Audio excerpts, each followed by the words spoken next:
Radio Sucesos 101.7 FM presenta su noticiero Sucesos con Milton Pérez y Verónica Larrea. Un periodismo libre para una democracia plena.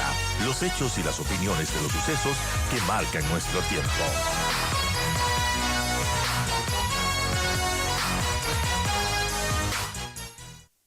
Saludamos a Simón Jaramillo, subdirector de Participación Ciudadana. Simón, gracias por acompañarnos. Lo que no se hizo en 14 meses, se hizo en 2 días, creo. Viene una nueva mayoría política y es como que mandarán un mensaje de aquí tengo yo el control y tengo una mayoría que puede hacer lo que quiera en el legislativo. Y aprueban esta ley de comunicación. ¿Por qué la califican ustedes de ley mordaza? Hola Milton, hola Verónica, un saludo. Sí, hubiese sido muy bueno tener esa agilidad en otros cuerpos normativos que los llevamos esperando años y décadas, ¿no? Pero bueno, los legisladores tienen sus propios ritmos, entre comillas, y decidieron darle fuerza a esta. A ver, nosotros tenemos algunos cuestionamientos, quizá podría centrarme en 3 o 4 temas rápidamente, sin perjuicio que los podamos desarrollar. Primero, nos parece que se mantiene en esta reforma, en este informe de minoría, este espíritu de la ley original, que es este espíritu alta y mayoritariamente sancionador. En muchas de sus partes se refiere a reglamentar el control, la regulación, el ejercicio de la comunicación, más allá que el tema de los derechos. En temas puntuales, por ponerte 2 ejemplos, es preocupante este tema de que se eliminan las referencias a la opinión como un elemento del contenido comunicacional. Entonces, claro, la noticia está hasta cierto punto protegida, la generación de noticias, pero el periodista no solo emite noticias, guía la opinión pública. Y el periodista, a diferencia del ciudadano común, merece y necesita una protección especial al derecho de opinión, porque no es lo mismo la opinión del ciudadano común, de un entrevistado, que del periodista, porque el periodista tiene como rol guiar la opinión. Entonces, ello implica que el periodista requiere tener mayores garantías para emitir opiniones que lo que podemos tener el común de los ciudadanos. Y se ha hablado mucho en estos días de que el proyecto no penaliza la comunicación, no quiere llevar la opinión y la información a lo penal. Sin embargo, en el artículo 11, cuando se habla de la responsabilidad ulterior y eso, se deja abierta la posibilidad de establecer sanciones civiles y de otra índole. No se precisa el alcance, no se precisan limitaciones. Estas normas discrecionales, de ejercicio discrecional, son dadas. Se habla también de como que es un deber del Estado el proteger y garantizarnos el derecho a la verdad. Es decir, el Estado pasa a ser el tutor de la verdad. Y yo me pregunto, bueno, ¿y qué pasa cuando es el Estado el que nos miente, no? Recordemos el Estado de propaganda y todo. Entonces, el Estado, que muchas veces es quien nos miente, es ahora el tutor de la verdad. Y lo último que quisiera referirme es una crítica que nosotros hemos hecho desde el proyecto original de la Ley de Comunicación, y es que la legislación es muy amplia en establecer mecanismos de control, regulación a los medios de comunicación en general. Sin embargo, es muy superficial en lo que se refiere a medios públicos y especialmente en los medios privados. Nosotros hemos venido reclamando y queremos insistir, es necesario que la ley establezca plazos y tiempos perentorios para que el Estado no se quede por eternas memorias con los medios incautados. Vamos, 3 gobiernos y ahí esto no se soluciona. El presidente Correa ofreció venderlo en 100 días, es decir, 4 meses. Bueno, no lo pudo hacer en 10 años. Luego vino el gobierno del presidente Moreno. Personalmente, a lo mejor es una omisión mía, nunca le oí ni siquiera referirse al tema de una eventual venta. En el caso del presidente Lasso, lamentablemente está incumpliendo también su oferta de campaña. En el caso de él, obviamente está 1 año, ¿no es cierto? Habrá que ver si hasta que concluye el gobierno esto se dé. Pero en el primer año no ha logrado. Entonces, como que vamos viendo que los gobiernos están siendo reticentes a vender los medios incautados. Entonces, estamos preocupadísimos de las sanciones, estamos preocupadísimos de que no me critique la prensa, de que no me critique, y en lo que es las obligaciones del Estado, como es, por ejemplo, vender los bienes incautados, donde hay recursos de los ecuatorianos que se quedaron en la banca cerrada, ahí la ley sigue siendo obsoleta. Esos serían en grandes líneas los principales puntos que encontramos que nos generan preocupación. Vamos, ahora aumento yo uno, que es el tema de, por ejemplo, la Defensoría del Pueblo. Revestirla un poco de cara de SECOM, de Supercom, perdón, ¿no?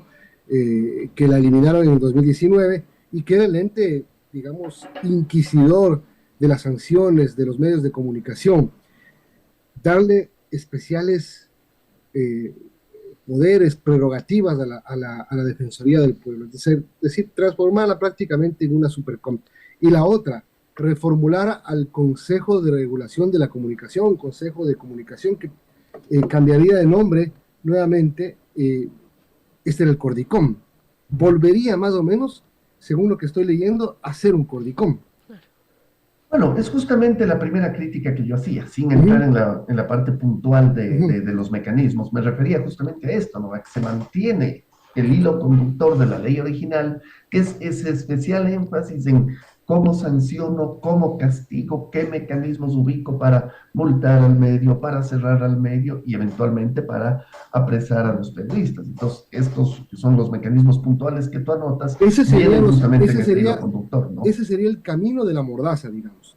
Además, la eliminación, además de este tipo abierto de sanciones de cualquier índole y el haber quitado el tema de la opinión dentro de los elementos de la comunicación. Esto se hace una referencia puntual, si no me equivoco, es en el artículo 2, que reforma el artículo 3 de la ley actual. Se elimina la opinión como los elementos comunicacionales. Entonces, finalmente, ustedes estarán protegidos cuando den noticias, no van a estar protegidos cuando den opiniones.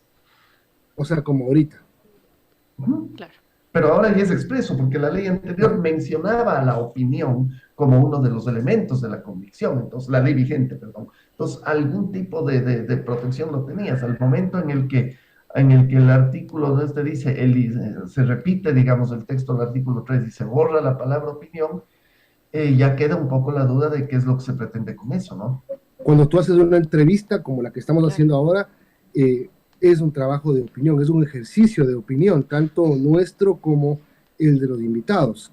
Entonces, incluso cuando presentas noticias. Sí, también, pero menos, porque está, digamos, más libreteado, está más esquematizado, no tienes mucho chance de salirte, pero digamos, en estos casos, ¿cómo haríamos después? ¿Hacemos unas entrevistas de verdadero o falso? O como decían los médicos cuando discutían el Código de la Salud, decía, teníamos que entrar como un abogado a cada consulta. Bueno, ahora les tocará estar como un abogado al lado antes de leer una noticia, antes de explicar, porque incluso el momento en el que un periodista en radio o en televisión, tú has hecho televisión también, tú lees una noticia o estás haciendo un reportaje de un hecho, emites eventualmente también una opinión por más pequeña que sea. Cierras tu relato, a lo mejor con algún criterio, alegando que la autoridad no ha dado atención, por ejemplo, un tema de catástrofes, pensemos lo que pasó en La Gasca, así. Tú lees la noticia, lees lo que ha pasado y terminas haciendo una referencia que quizá la autoridad no dio la atención del caso. Entonces, siempre vas a estar expuesto a emitir opiniones, por supuesto. Y metí este tema justamente para quienes nos están escuchando, y de esta manera lo metí para que quienes nos están escuchando entiendan lo que podría pasar. Digamos, si esta ley entra en vigencia, entonces yo le invito a Simón Jaramillo y le voy a preguntar: Simón Jaramillo, buenos días, ¿la ley de comunicación aprobada es mordaza, verdadero o falso? Y usted me va a responder: verdadero. Ok, y pasamos a la siguiente pregunta, y así tendrían que hacer las entrevistas de hoy en adelante para no tener que estar con el abogado al lado. Son las 8:57, estamos conversando con Simón Jaramillo, subdirector de Participación Ciudadana. Increíble si es que fueran así las entrevistas en radio. Hola, Simón. Y bueno, Participación Ciudadana es una de las organizaciones de la sociedad civil que ha cuestionado esta posible vuelta a la mordaza y de hecho ha pedido al Ejecutivo el veto total de este proyecto. Es lo que tiene que hacer el presidente, Simón. Ventajosamente, y me parece que eso es algo que hay que destacar en el caso del presidente Lasso, él fue de los primeros en salir a cuestionar el informe, ¿no? Y es interesante porque generalmente este tipo de normas, lo vivimos las OSCs, por ejemplo, con el famoso decreto 16, que sirvió de base para cerrar a que restringía la libertad de asociación. Con ese decreto, acuérdate, le quitaron la casa a la CONAIE y todo. Generalmente a los gobiernos les gusta este tipo de normas. Entonces, me parece que sí es positivo y sí es un mensaje interesante que sea el propio Ejecutivo el primero que haya salido a cuestionar y a criticar, porque nuevamente, más allá de que en la teoría se puede hablar de los derechos, cuando las autoridades muchas veces llegan ya a los cargos, a veces cambian de parecer. Entonces, en ese sentido me parece que es importante y es paradójico, ¿no? Que la oposición esté buscando callar a la prensa y sea el gobierno más bien el que esté en la línea de proteger a los derechos. No deja de ser bastante curioso. Uno pensaría en una situación normal que más bien la oposición estaría interesada en abrir las puertas y en abrir las alas para que la prensa pueda investigar y pueda opinar, pero en este caso paradójicamente termina siendo al revés, la oposición tratando de callar a la prensa y más bien el gobierno es el que está diciendo, no, no, dejemos las cosas como están, tratemos de mejorar, no vayamos por esa línea, entonces es algo que no deja de sorprender también. Ahora, vamos viendo y sigamos hablando de las cosas que revivirían en este nuevo cuerpo legal. Y hablamos de que la Defensoría del Pueblo de alguna manera es revestir a una nueva Supercom, y volver a la Cordicom haciendo los cambios en el Consejo de Comunicación. Los defensores de audiencias, que se eliminó en la reforma del 19, ¿cuándo funcionaron? Primero, nunca quedó claro cómo debían funcionar los defensores de audiencia. Ahora dice, según esa nueva ley, serán servidores públicos de la Defensoría del Pueblo que contarán con mecanismos de interactividad con sus audiencias y lectores. O sea, ¿esto termina siendo subjetivo? Sí, por supuesto que sí, y te contesto esto que decías, ¿cuándo funcionaron? Es que mi percepción es que la ley tenía dos partes. La parte medular, que es lo que le interesaba al gobierno en ese entonces, que era lo sancionador.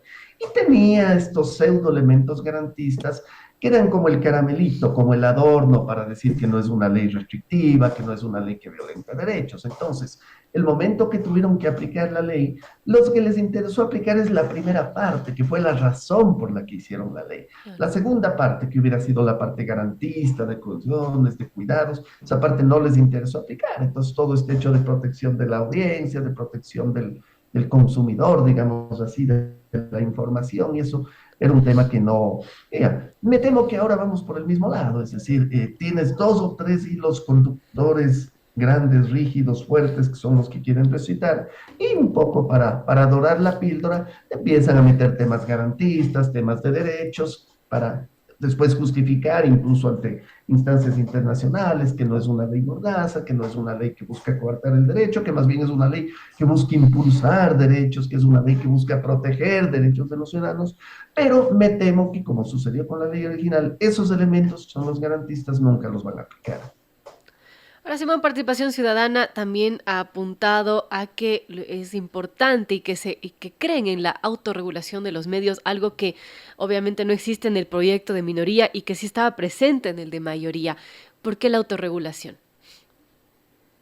La autorregulación es un principio de responsabilidad, de autorresponsabilidad en la comunicación. Es decir, yo mismo me pongo los límites y yo mismo establezco reforma. Entonces, tú, por un lado, generas los límites que pueden ser necesarios en el tema del ejercicio de la convicción, pero sin que estos límites provengan de un ente externo, que es el Estado, que el Estado además me pone los límites de acuerdo a lo que el Estado quiere limitarme. El Estado me va a prohibir lo que el Estado no quiere que diga o lo que el Estado no quiere que haga. Entonces, la autorregulación en este sentido es un concepto, como digo, muy útil y muy democrático. Es decir, partimos de que tienen que haber parámetros, tienen que haber normas, tienen que haber reglas, y muchos de esos límites ustedes mismos se han puesto muchas veces, sobre todo los medios y los periodistas serios, cuando se habla de información contextualizada, información veraz, compartir fuentes, cotejar fuentes, cuando hay un hecho voy a una parte, voy a la otra.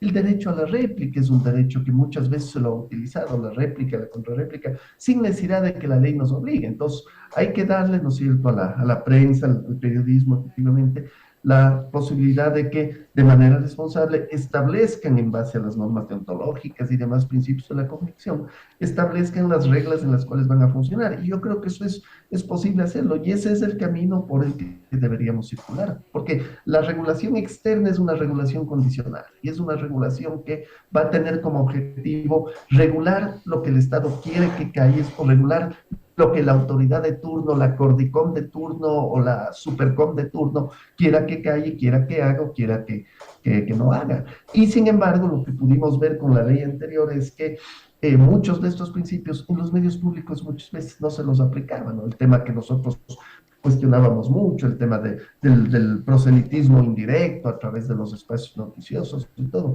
Lo veíamos muchas veces en los medios públicos hace 8 o 10 años. Entonces, también es una regulación condicionada a controlo a quien me interesa controlar. Y nosotros por eso hablamos siempre de una diferencia siempre que se dio en el trato entre los medios públicos y los medios privados, y especialmente en los incautados. Ahora, es fácil pensar que el presidente Lazo va a vetar totalmente. Creo que eso lo va a hacer, ¿no? Sería no coherente con lo que él ha planteado desde el inicio y el proyecto que él envió, porque es lo completamente opuesto a lo que ha salido de la Asamblea. Pero en un año podría volver, si es que la mayoría actual se mantiene, podrían volver con lo mismo. El tema es que, a ver, yo he mencionado 6 temas, tú has mencionado 2 más, podemos decir hay 8 temas sensibles. El tema es que nuevamente vuelvo, el hilo conductor del proyecto es el equivocado. Entonces, cuando la línea filosófica, conceptual es la equivocada, no basta con un veto parcial. Tú con un veto parcial solucionas problemas puntuales de un tema que está tratado equivocadamente, un artículo que está equivocado. Pero cuando tienes una ley que tiene un hilo conductor equivocado, el veto total es evidentemente el camino. Sí, democráticamente y de acuerdo a la Constitución existe esa posibilidad, por supuesto, y hemos tenido casos de vetos totales que luego han estado. Bueno, en ese momento, pues habrá que ver qué pasa, qué acción toma la Asamblea, pero creo que el primer camino, evidentemente, sería el tema del veto total y quizás reformular, pensar en algunos de los temas que se quedaron fuera, como lo que nosotros mismos hemos mencionado, por ejemplo, este tema de la incautación de medios, retomar algunos temas que se quedaron pendientes y a lo mejor pensar en un proyecto que vaya encaminando desde el punto de vista de los derechos, desde el punto de vista de la transparencia y desde el punto de vista de una regulación equitativa, acorde a los principios de la Relatoría de Derechos Humanos y todo. Que ahí, por ejemplo, tiene interesantes normas, ustedes los conocen muy bien, sobre el uso, por ejemplo, de los medios de comunicación por parte del Estado, esto de no utilizar, por ejemplo, la publicidad para premiar la opinión o para castigar la crítica. Entonces hay una serie de principios que si queremos establecer ya parámetros serios, modernos, se los puede ir incorporando. Pero evidentemente, tal como está planteado, creemos que es absolutamente inviable y sería, lamentablemente, un desacierto más de la Asamblea, digamos, el insistir en un proyecto de esto, sea hoy a través del tratamiento del veto, o sea tratando de volver a meterlo en un año luego de que pase el tiempo que da la ley del veto total para que podría volver a ser tratado, que pueda volver a ser tratado. Bueno, si es que en un año vuelven con eso, a lo mejor la salida sea, para que una ley funcione tiene que haber reglamento. Si el presidente desactiva el reglamento, no necesita asamblea, solo necesita desactivarlo como hizo ahora y la ley queda no funcionando. Pero el problema es que, como dice el dicho, solamente cuando el perro muere se acaba la rabia. Gracias, Simón Jaramillo, por habernos acompañado. Gracias.